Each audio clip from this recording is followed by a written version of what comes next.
Good morning, everyone, and welcome. I'm Alex Kozloff, Director of Content at Allsbridge. Thank you very much for joining us today. And before we get started, I just want to briefly cover some housekeeping items. So first off, the discussion is being recorded, and you will receive the materials as well as a link to the recorded discussion. If you have questions at any time during the session, please type them into the chat box on your screen, and we will leave quite a bit of time at the end for Q&A, but we want to get through everything before we start the back and forth, so we will hold time at the end for discussion. So next slide, please. So today we're going to be discussing three key strategic initiatives that are front burner issues for CIOs. But the real focus of the hour will be on three specific areas where we see IT executives driving significant cost savings that can actually fund the strategic projects. And to do this, to cover the talk, we brought in a group of 4 Allsbridge advisors who specialize in the rather broad range of topics that we plan to cover. And we very much want this to be an interactive and a relatively informal discussion, so we want to have a lot of back and forth. So again, please submit your questions and comments. So I will ask the speakers to introduce themselves, and we'll start with Homan Hagigi, who is a director in our UK office. So Homan. Thanks, Alex, and good morning, everyone.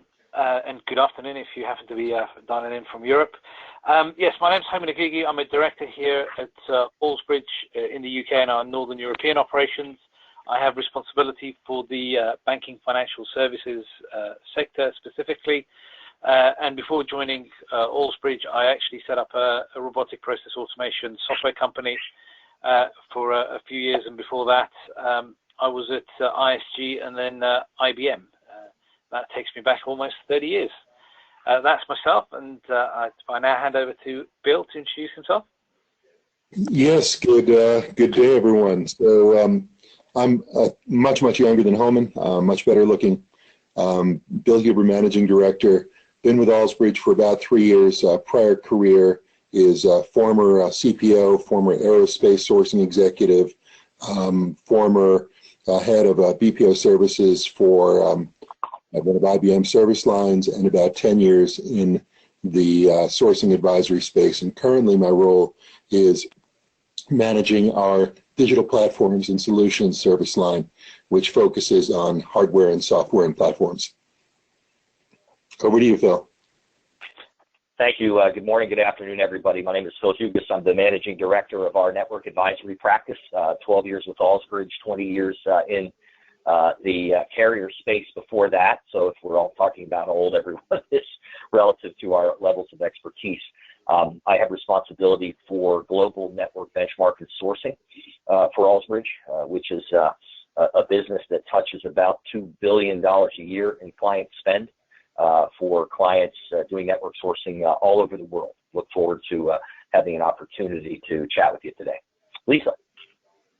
Hi, I'm Lisa Meese. I'm a managing consultant at Allsbridge. I have over 25 years of experience in the print industry, throwing out the years as well here, from working at both the manufacturers, the large technology manufacturers such as Xerox, as well as working with the manufacturers. Then went to the consulting side, working with Fortune 1000 companies on print-related strategies. Our enterprise print services team works with organizations to evaluate the range of service delivery options to improve bottom line overall, be it from process efficiencies, optimization, vendor consolidation, or sourcing strategies. Look forward to talking with you today. Thanks for your time. Great. Thanks, Lisa. Could we have the next slide, please? You'll see on this next slide, and we've picked on 3 main topics. If we go back 15, 20 years, I think none of the topics that were on this slide, and we probably could have added a few more, were even sort of in existence. So, the cloud and as a service really only came around, sort of started coming around about 15 or so years ago. And before that, people were just working on straightforward sort of infrastructure services. But as a cloud has now become almost a fabric of every single organization that we speak with. And you can't speak to any clients without them be looking at infrastructure into the cloud, or looking at applications and services in the cloud and so on. So it's become very important, but 15 years ago that didn't exist. Similarly, robotic process automation has only been around really sort of starting to get into mainstream only the last 2 years, and from a technology perspective only the last sort of 5 or 6 years. And again, going back 15 years, that didn't exist. And so interestingly, these two, and I could have added a few more, like bring your own device or cybersecurity and so on, are things that every single organization is now grappling with today, and have to find budgets and ways of implementing these services, and at the same time being put under pressure to reduce costs. And so the basics, the infrastructure, the telecoms, the software licensing, all of those services still exist, and people have to manage, but they tend to be sort of almost forgetting about those and focusing on these and trying to find ways of achieving these whilst maintaining their budgets. And that's putting a lot of pressure on organizations. And some of the fundamentals that are being missed, or could actually help you to drive these initiatives forwards, would be to try and drive costs out of your existing infrastructure and licenses and so on. And then the last point I would mention, again, going back 15, 20 years, we had a lot of contracts that were being signed that were end-to-end IT services, so all of IT infrastructure and apps, the mega multi-million or $100 million deals, or even billion-dollar deals being signed. Forward 15 years, and those are very few, far in between, and every single big one of those that we see, 9 times out of 10, are being broken up into smaller elements. So given the software as a service and anything as a service approach, given the multi-vendor nature of outsourcing as it's going at the moment, managing these multitude of vendors becomes even more key. And again, 15 years ago, that wasn't even a worry, because everyone typically tends to outsource to a single vendor and only had one, as my colleague very nicely puts it, only had one neck to squeeze and didn't have to worry about coordination and managing and maintaining a multitude of vendors.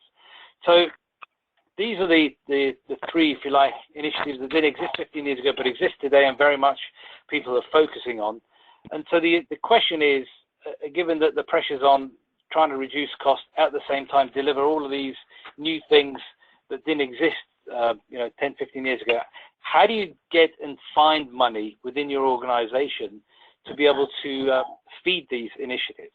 And that's really the topic that we're going to be discussing today. So I'm going to hand to my colleague Phil Hughes, who's going to take us through one of those initiatives and how we could find some money. Over to you, Phil. Great. Thank you, Holman. I appreciate it. Again, Phil Hughes, Managing Director of the Network Advisory Practice. And by way of a couple of factoids that may bring some credibility to what we do in the space, and we'll certainly talk about a couple of the issues here. Our network practice has been around for about 20 years, a combination of a couple of different acquisitions over the years. We touch about $2 billion worth of client spend a year, over anywhere from 125 to 150 sourcing engagements. Some are multi-source, some are sole source. 80% of our clients have global responsibilities or global requirements as it relates to sourcing. So the umbrella, if you will, for sourcing in the network space today, or the telecom space today, is truly a global environment, and continues to be a very robust part of our consulting practice. One of the things that I was asked to talk a little bit about today, well, we've been talking about the demise of network sourcing for the last 10 years. Rates have bottomed out, margins have bottomed out. There's no more life left in this particular piece of business, and I would beg to differ. Over the last couple of years, we've done 250 network sourcing engagements with an average cost out of over 25%. And these are sourcing engagements where the client sets the objectives, the client sets the vendor set, and the client ultimately makes the decisions on what they're going to do. And 60-65% of those sourcing engagements are sole source with existing vendors trying to bring their existing contracts back to market from a pricing and terms and conditions perspective, while keeping an eye on the technology that they're employing, as Holman mentioned, with some of the technology changes. So how does that help you in today's environment when you're trying to pay for all these other things? If, for example, my contracts in the network space are to be done every 3 years, that doesn't necessarily mean I can do something near term in order to provide cost out and fund other areas of growth within the firm. The point that we like to make to our clients is you have to pay attention to it on a real-time basis. Over the last 3 years or so, for the first time in 10, 12 years, going back to the pre-recession period, we are seeing net incremental acquisition of bandwidth at the client level, where clients are using bandwidth acquisition to finally catch up on the application side. And what that means to you as a customer, obviously, is you're driving bandwidth acquisitions to catch up on the application side, allowing your business to catch up with all the cool things that it needs to do to drive revenue and support customers. The question that we see, or the thing that we see from clients often overlooking, is the approach they take outside of a contract cycle in order to acquire that bandwidth. Most folks today see network and telecom as a bit more of a commoditized approach, not talking the technology aspect, but talking just to network acquisition, pricing, contract management, and those kinds of things. What they often fail to understand is the carriers come back in from day one. The minute you sign a contract, the very next circuit that you buy typically goes back to retail. And clients that are 6, 9, 12 months into a new agreement that might be feeling good about that agreement that they signed have come to quickly realize that they are 8, 10, 12, 15% out of market based on the way the carriers are driving sales of incremental bandwidth into the client space. Every project we do, for example, has an 18-month rate review, and we're talking to the client in month 15, for example, about engaging in that rate review and the process that we take, and we're looking at pricing disparities against the market of, again, double digits, literally a year, 15 months into the process. The dynamics of the marketplace today are such that every contract's a 3-year deal, and a third of the contracts come up every year. And the methodology in which the carriers are selling to clients creates this cycle that literally, once you get into a year into a new engagement, your contract has become dated, the pricing has become tired, and as you're leveraging new technology, that can be impactful from a financial perspective. Additionally, we look at invoicing accuracy and audits and those kinds of things.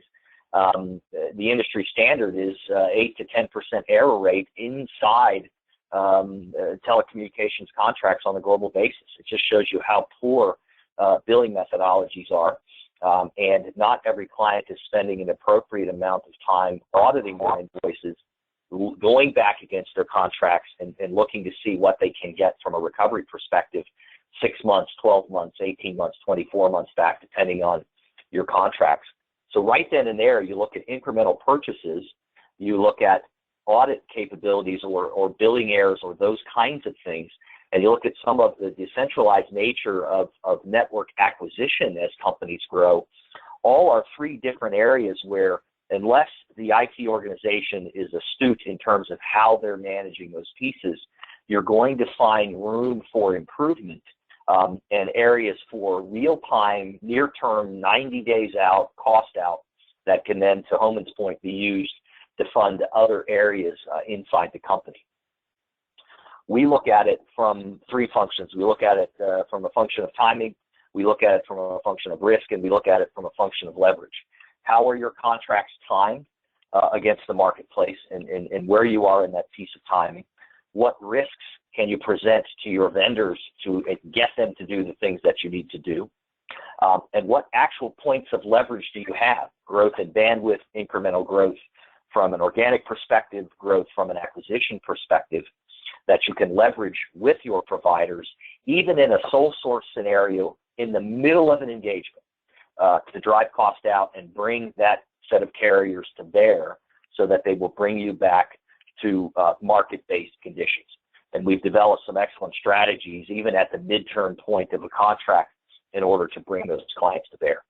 So one of the messages that we want to leave you with today before I turn it over to Bill is simply don't take your network contracts for granted. Do not take the timing of those network contracts for granted. Don't take the accuracy of the approach that you take with which to look at billing and audit and inventory management for granted. Assess your contracts on an annual basis. Doesn't necessarily mean you have to do anything, doesn't mean you have to move, but we have found increasingly numbers of clients who are assessing a contract that is 12 to 15 months into its life cycle. They are finding double-digit opportunities, and we are able to go back in a leveraged environment and engage the client to bring those contracts back to market and clean them up for the client. So just, again, a couple of things to think about. Bill, I'd like to turn it over to you to shift gears a little bit to talk a little bit about the digital platforms and solutions and the pieces that you want to talk about.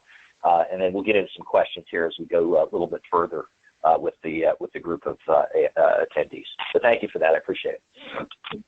Thank you very much, Phil. So this is Bill, and as Phil indicated, we're going to talk about hardware and software, basically digital assets, digital platforms, which continue to evolve as quickly as anything else in the marketplace.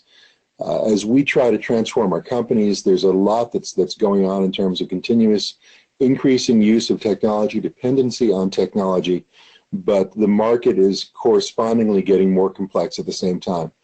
So as we look at the big issues that are resulting in a lot of unnecessary cost growth, and additionally some unexpected and potentially better managed, more manageable cost risk, it relates to hardware and software assets.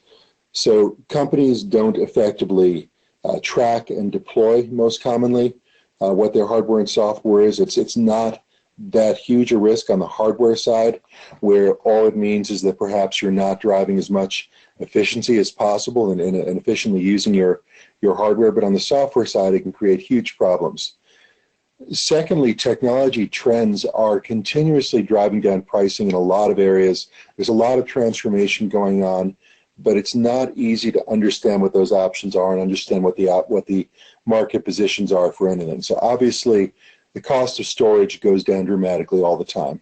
The cost of processing power goes down all the time. But often we sign multi-year contracts and we don't retest them or re-benchmark them against the market, and we pay much more than we should have to.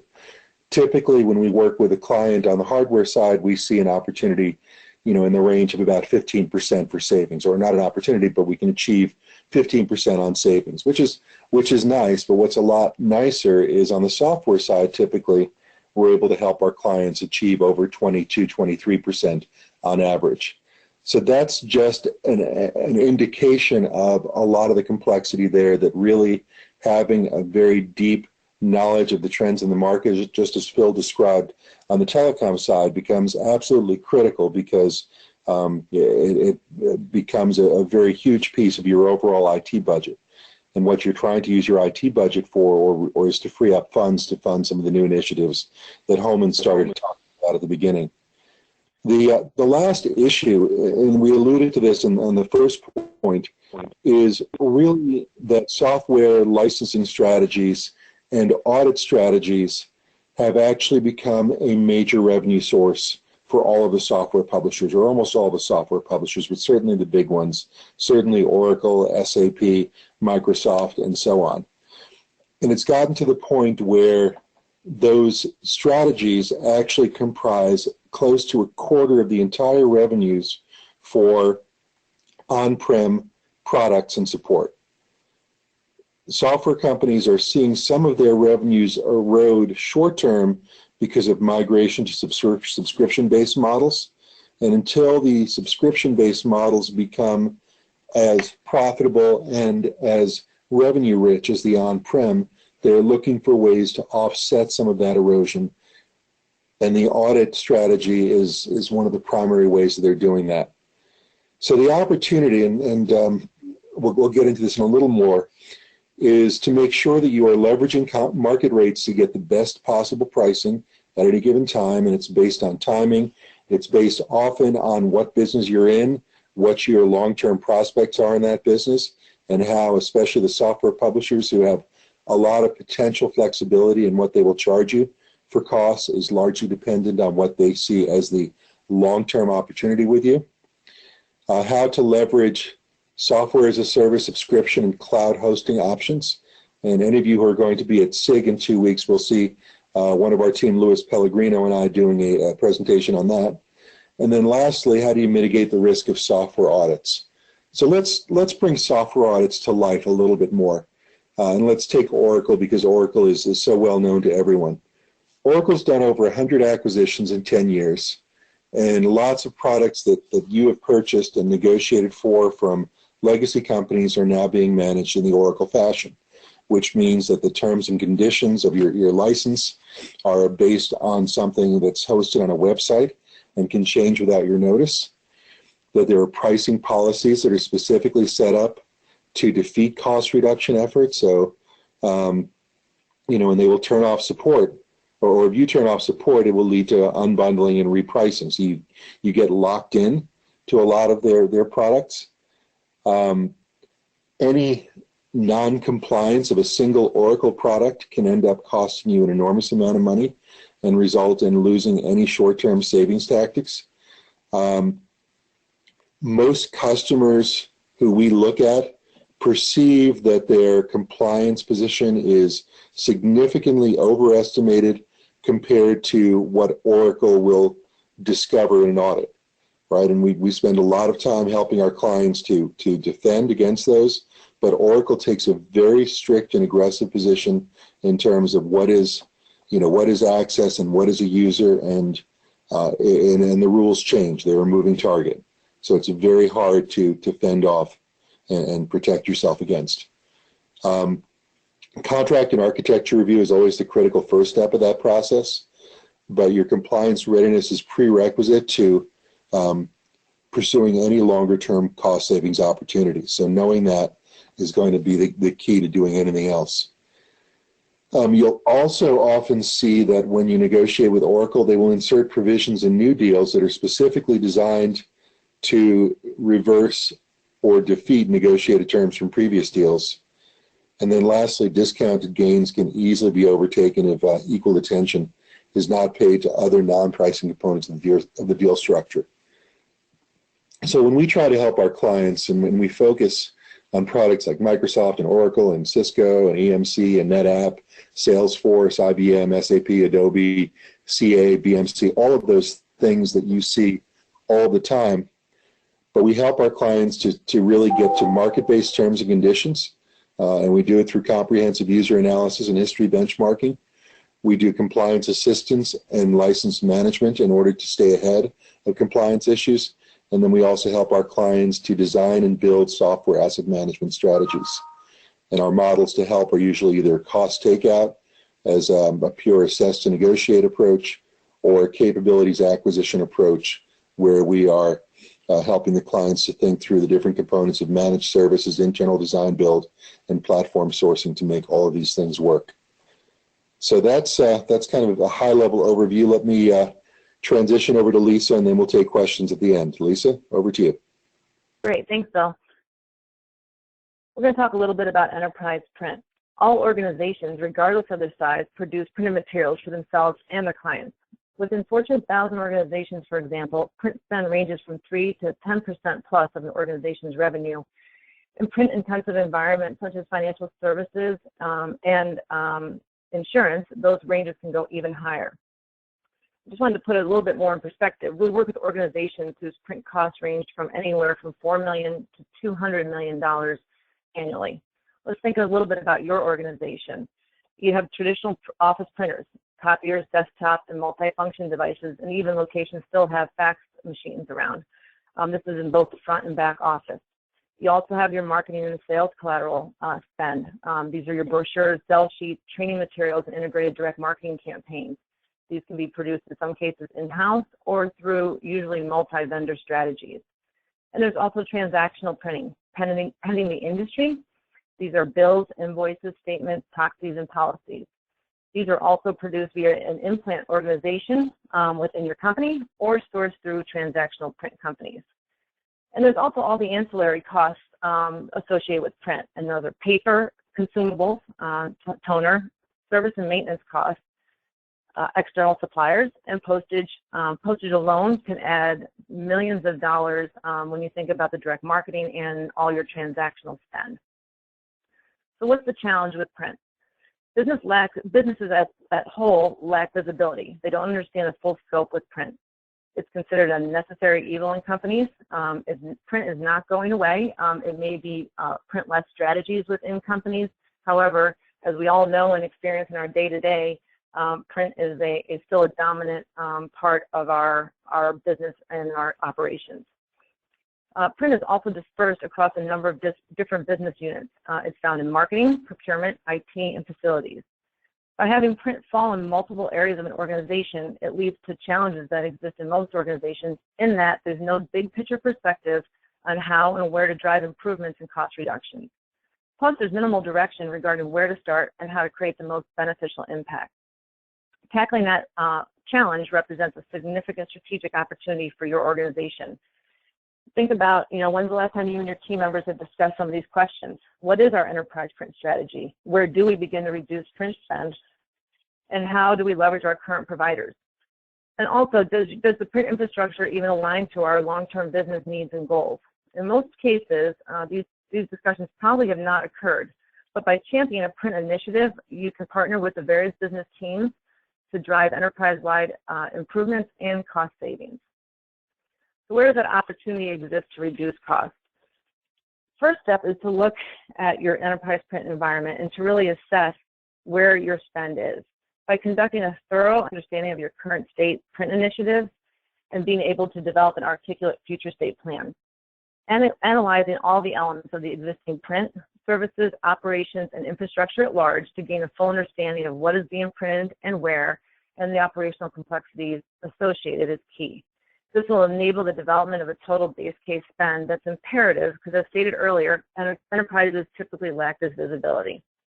The outcome of this thorough assessment will lead to a very impactful business perspective as to should you look for process efficiency improvements, is there opportunities for vendor consolidation, and potential aspects on sourcing and e-delivery strategies. I want to talk about a couple of examples of those opportunities.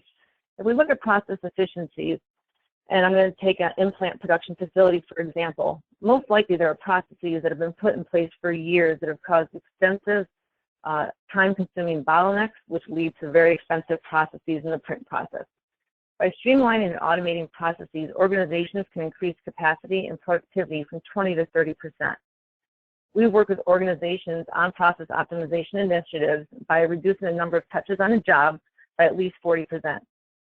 These results in process efficiency not only afford the opportunity for streamlined processes, but reduce the cost per job, increase the workflow improvements, and also impact the capacity and efficiency associated with that. We've worked with organizations where we've been able to look at optimizing 70,000 man hours, and it was not they were outsourcing the work, and this was an opportunity to bring the work back in-house based on looking at the process flows and the inefficiencies that were occurring. So there's a significant area there alone on process efficiencies. Another opportunity is around sourcing strategies. Many companies, particularly in the print-intensive industries, have invested heavily in the technologies and operational infrastructures related to the print requirements. These are not inexpensive machines and technologies in the implant facility space. A consideration that's overlooked is that print is not a core competency of your organization. Insurance companies' objective is to focus on customer offerings, policies, et cetera, for example. It's not the actual printing of that. And so the opportunity really is to see and look in your environment to see if the impact is really worth the investments that are being made. Sourcing initiatives that we've been involved in have yielded savings over 25+% and has many benefits in the print arena. First off, it eliminates large capital expenditures for non-core business.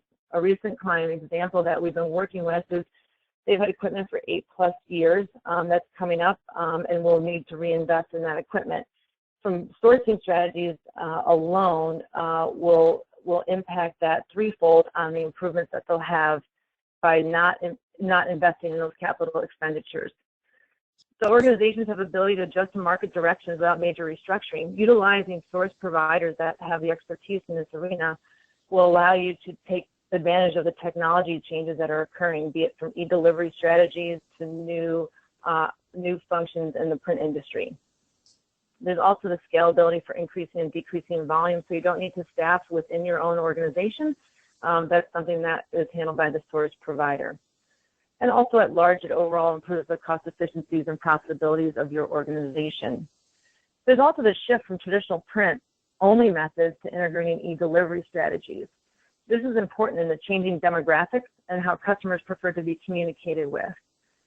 For an example, converting policy statements, agent, and other communications to electronic format drive paper suppression, printing, and postage cost reductions. Not saying to completely remove print, but to complement it. And by doing this, there could impact cost areas up to 20%. That's really in your postage and printing savings. The key takeaway on this is there is significant cost associated with print, be it in the office environment or through transactional printing. Taking out these costs will afford your organization the opportunity to focus on your core business, and will also allow you to reinvest in the business strategies such as robotics and other areas that will make a significant impact in your organization. I'm now going to turn it over to Alex to help field some additional questions for the team here on the call. Great. Thank you, Lisa, and thank you, Phil, Homan, and Bill. So the first question we have is specifically directed to Homan, but I think it involves invites commentary from the other speakers as well, as it gets at some larger issues. So the specific question is, what kinds of RPA strategies are you seeing that are most successful? And specifically, is it a kind of a start small pilot approach, or do you see major transformational engagements being effective? And I think kind of a follow-on question to that might be, how do you, in terms of these cost takeout initiatives in the specific areas we've discussed, how do you use those savings to build a business case for a more strategic investment? So Homan, if you could start, and then maybe if the others could comment on some of that business case insight that around how to fund those kinds of engagements. Yeah, thanks, Alex.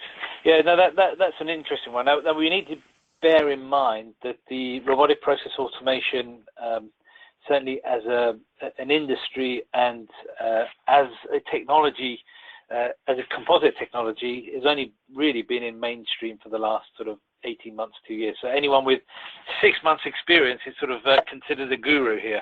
But sort of bearing that in mind, the strategies that we actually see working well is to start small and develop, but you could rapidly implement. So what clients are doing at the moment, where we see a lot of success and traction within organizations, is that we start with very much a proof of concept and a pilot to prove the business case, so develop the business case and prove the business case.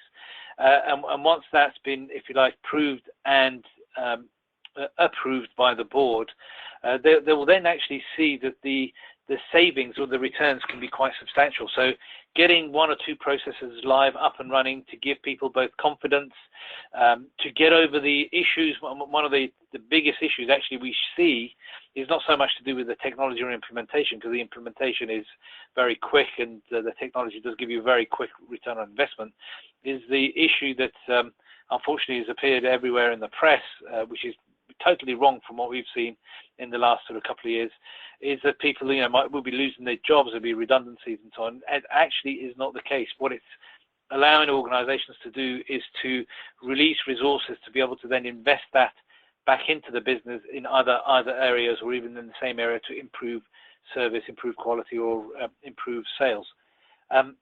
So starting small seems to be very much the way to go. And once you get 2 or 3 processes up and running and people are comfortable and they've got over all those issues and scare stories and so on, they actually see the benefits within the organization. You then, in essence, build up momentum, and you get organizations behind you, behind the projects, and that's when you really start seeing all of the processes and different parts of the organization want to be part of that sort of journey. And so having the ability to be able to ramp up quickly is the biggest challenge by far, for 2 reasons for clients. One is that the resources and the skills are just not out there at the moment, because it is so new, but everyone, I mean, literally every organization is looking at RPA, so there is a lack of resources there. And finding a partner, I think, is key, both to give you that ability to be able to scale rapidly, because you just would not be able to employ and train people quick enough to be able to hit the ground up running. So partnering with someone becomes then key, and that is the other sort of area that we've seen growing quite rapidly, is that clients want to do things very quickly and on a global scale quite often, cannot do it themselves, so they tend to sort of require companies like us to come in. So that's sort of my view. I don't know whether anyone else has got any other comments. Well, Bill Huber, I know you've done a lot of work around building a business case for innovation or technology deployment. So, did you have any thoughts on related to the issue of RPA specifically, or just using savings to to build a business case for new investment? Yeah, no, absolutely. So a couple of points, Alex. The first is that RPA simply provides enormous savings, even at a relatively small scale. And you can do RPA at a smaller scale than you can, traditional offshoring or outsourcing, because you don't have the same change management costs, you don't have the same training costs, and frankly, the cost of each robot is dramatically lower than the cost of a person versus the productivity for the type of work that you do.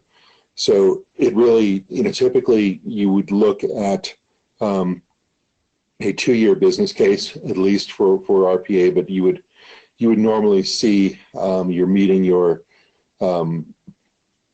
beginning to see an ROI very early in, at like the 6-month point, or even earlier in some cases. Even at a relatively small scale, and at a large scale, it can actually be much sooner than that. But if you look at any type of business case associated with a capability acquisition, capability enhancement, often you're not utilizing a cost takeout type of approach, because your objective of doing that might be one of reaching more customers, or more effectively retaining customers, getting into new markets, or it might be that there is a cost savings, but the cost savings is not directly related to the cost of what you're buying, but rather to the cost of other things that are affected by what you're buying. So perhaps a new technology is going to reduce the amount that your company needs to put in risk reserves if you're in financial services, because it gives you superior reporting capability and allows you to then represent compliance at a lower threshold.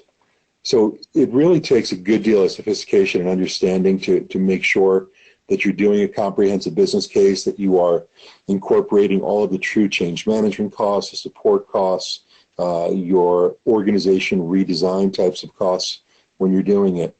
But typically the returns can be very high if you do it right. Great. Thanks, Bill. Phil, Lisa, anything to add on that? Okay. So another kind of a general question that related to vendor management. Again, I think it's something that you all can comment on. So in terms of vendor management, what are some of the specific capabilities that we most commonly see lacking in vendor management? And again, how can the various areas that you've talked about, how can they not only create funding for enhanced vendor management, but how can those improvements actually improve vendor management on their own? So Homan, do you want to start off again? Sure. So there are a couple of things I'd say. The first that I see almost everywhere, especially in a multi-vendor managed environment, which actually is very common nowadays, is that companies and individuals are spending a lot of time doing mundane activities that really add very little value to trying to drive the value and drive the business case, if you like, that you initially had for outsourcing a particular service. So companies are focusing too much on the administrative task and not actually having enough time or resources to be able to drive that relationship forward. The other is that, having said that, we also see a lot of companies that don't even do the basics. So a lot of the, if you like, information when they're going into meetings or when they get into, probably more importantly, when they get into sort of trouble or into a dispute, the information is not there to be able to understand, the facts are not there to be able to actually understand what has happened and what needs to be done to correct things and move things forward. So there tends to be a lot of emotion come into it rather than facts. That's one side of the story. And then the other is that trying to drive standardization across the various vendors is very difficult and requires a lot of discipline and a lot of setup right at the outset before you even sign your contracts to ensure that not just the vendor that you're negotiating with, but all the other vendors that are in the ecosystem understand, agree, and have signed up to a common way of working, and certainly understand all the points where they're going to be handing off from sort of one vendor to another and so on, and how they're going to be sort of working together. That's also seems to be lacking, and a lot of times those issues come up, 6 to 12 months down the road, when there are problems sort of cropping up, and issues of end-to-end sort of management then start to surface. And tackling those up front is key. And let me hand over to Bill. I know he's got a lot of experience in this area and may want to make some comments as well. Bill? Yes, Homan. I apologize, but I need to take care of something for just a moment. I'll be right back. I think Phil has some comments that he wanted to make as well. Yeah, absolutely. Again, from the network perspective, right, it's often sort of overlooked in terms of the impact that you can have on these other things. There was some comments earlier about how you get into an RPA strategy and finding that business case and so forth. The network piece, it's not horribly sexy. It often gets overlooked, but it's always there. And the vendors are always going to do, I won't say the wrong thing, but they're always going to protect their margin. And that then creates situations, as I said earlier, as little as 12 months from signing a new contract, there's an opportunity to go in and do cost out that may then help you fund something else. And vendor management in the network space, as most of you know, is just good old-fashioned diligence. And having a process in place. So, when we're supporting our clients in that regard, we suggest to the clients, hey, you need to look at this every 12 months, 15 at the outset. And if you're not, you're probably leaving some opportunity on the table. Just completed an engagement for a construction company in Southern California to do their first piece of RPA work. And they needed some sponsorship at the CTO level that was covered by a simple cost out on their wireless contracts, with enough then to be able to pay for the robotic assessment and get the solution in place. That ultimately they started with some invoice processing capabilities that found a fairly significant ROI and a very cost-effective way to get started. Did not impact any personnel, but more of a process and timing element, and that was then going to be used as the business case to go upstream to fund additional areas. So network in itself as a cost out element can be used as a balm for a lot of different areas. It's just the case where a lot of our clients just don't spend enough time on it, and it gets overlooked. And it's an area that within 90 days you can find 6 or 7 figures worth of savings that can be leveraged somewhere else. So this is Bill, and I apologize for the quick break. It's a challenge sometimes with working from a home office when the UPS guy comes and knocks on your door. In any case, picking up on what Phil just said, if we think about vendor management, there are typically a lot of areas where companies are very well intended but miss some of the opportunity. The first thing is that often companies want to put vendor management activities under procurement, but really most procurement people tend to like the art of the deal a whole lot more than they like the rigor of day-to-day managing and tracking of service levels and rolling up reporting and a lot of things like that can, tend to feel a little bit more tactical and more drudgery-like, but are so important to really understand their position with the vendors at each time. So we see more companies will utilize either third parties or utilize a shared services type of approach to really put in some of that that blocking and tackling vendor management discipline. The second aspect is that often very key vendor management issues and decisions are not escalated. I'm sorry, was there a question? I think we're just getting some feedback, Bill. Okay. Typically, a lot of very key issues and decision points are not escalated in a timely and efficient manner. So you also see the behavior of people in vendor management sometimes will have a decision or a challenge put in front of them that's kind of above their pay grade. And so they'll take the action of lowest risk in resolving it instead of escalating it to someone who is at the right risk-reward pay grade to actually make the decision to spend money or do something differently or out of the norm to actually more quickly and effectively address the opportunity. So those are big areas that have a very material impact on erosion of value in any type of large, complex deal, whether it be a major outsourcing type of deal or a major software technology deal or even RPA or network. And that's why we can't emphasize the importance of really getting vendor management right and ensuring that you're doing it in a way that doesn't just look at the tactical aspects of it, does not just look only at the strategic aspects, and does not expect people to do certain types of activities that really aren't their individual proficiency areas. You know, having negotiators try to do a lot of routine day-to-day vendor management as an example. Great, thanks, Bill. So next question, this is for Lisa, but again gets back to the kind of the business, building the business case issue. So Lisa, you talked about how the print services represents an opportunity to gain a big picture view of print operations and to kind of build a partnership with other cost centers to drive out costs. So while that's clearly an opportunity, it's also I would think a challenge. So what are some of the things that, you know, say a CIO or a head of procurement can take to kind of reach out to those other cost centers and bring them into the fold to take advantage of that opportunity? Well, thanks. I think in that line of question, I think it's imperative that especially in the organizations that we work with, be it procurement or IT, I think where we've been brought in to help support an organization is usually the way to help drive bringing the parties together.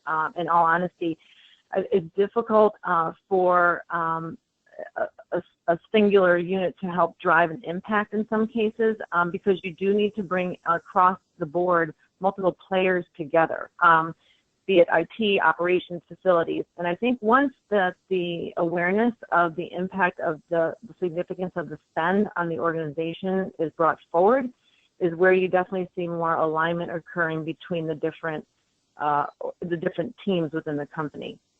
But I really think it's bringing in either a third party to help bring the teams and the groups together to identify the issue, or once again, it's more of a top-down, in some cases, initiative where it's fully on the C-level to impact and having a stakeholder to help drive that initiative. Phil, I'm not sure if you had any other thoughts on that as well, or Bill. You kind of hit the nail on the head. It's all about the control mechanism that you employ within your organization, and then leveraging those short-term opportunities to move it along. Good. Well, Phil, here's a question for you on your point regarding leverage in network discussions. So how do you make the process a win-win for both the client and the provider, rather than an exercise in haggling that potentially has negative impact on the business? Well, again, you know, the providers all understand the client's responsibility is to achieve a contractual environment that creates the most appropriate bucket of goods and services at market-based pricing. Obviously, clients all over the place don't do a great job of that, and conversely, the providers don't necessarily help the client in that regard. So when we're engaged in that situation, we talk to the client, the providers, guys, we're not here to make a new market. We are not here turn the cart on its side and reinvent the wheel. We're here simply to leverage the deep data that we have to make sure that our client is receiving a fair and appropriate set of pricing terms and conditions and a technology methodology for the services that they need for which they're contracted. And when the leverage profile speaks to that for the client, the providers understand they're going to have to respond or they're going to lose. You don't go back to a provider the day after you sign a 3-year contract and ask them for a new deal. That's never going to happen. But when you go into those scenarios, as we often do with an annual or midterm rate review, and we talk to the provider and say, look, guys, you did a new contract 15 months ago, and you've been selling the customer at retail for the last 15 months. That's not appropriate. We're going to correct that. The clients all understand, or the providers all understand that. It's often also about the message that goes back to the provider from someone like ourselves, being an agnostic message. We're not here to take you to the woodshed just for the purpose of leading you. We're not here to make a change in vendor just for the sake of making a change. There is a consistent process that we follow and a methodology that we employ and an outcome that we're expecting based on a data set that is often better than the provider has themselves. So if it's set up properly and the leverage profile is in the appropriate place, rarely, if ever, do the providers balk at that approach because they know they're leveraged. And you just don't go ask for silly things that are not leverageable. To piggyback on Phil's comments, in theory, we make the providers' jobs or the suppliers' jobs much easier to sell because we cut out a lot of the distractions. We help advise the clients on, where there might be things that they're looking for which really aren't in the capability set of the supplier, or we help them to understand why certain positions are or are not reasonable, so that negotiations tend to be run much more efficiently and more effectively and really can get to a point of greater transparency. Allsbridge will talk a lot about our no divorce track record, and admittedly, that really primarily refers to our large managed services agreements or outsourcing agreements that we help to put in place versus some of the more commoditized things that we help our clients to buy. But the reason we're able to maintain that track record is because we bring a lot of clarity upfront in the engagement in terms of cultural alignment, in terms of really understanding what the requirements and capabilities are on both sides, and what, getting the proposal and contract language down to a level where it's pretty plain language and everyone understands what their obligations are and what they'll be receiving as a result of the contract. That reduces cost for the service provider, it reduces cost for the client, and it helps everyone get to a happier place more quickly. So to Phil's point, typically for those suppliers who really are honorable and want to do a good job, having us on the other side really will just help them get to yes more quickly. Okay, thanks, Bill. So last question to you, Bill, and we're going to close on a note of fear, uncertainty, and doubt. So in terms of software audits, what are some of the specific strategies and red flags that vendors look for when looking for a client that's a good target for an audit, and how can clients prepare and respond? Sure. What a great question. So really the way that the more aggressive software auditors will operate is, first of all, understand that for many of the companies, the decision to audit is actually made by the sales team or the sales account team.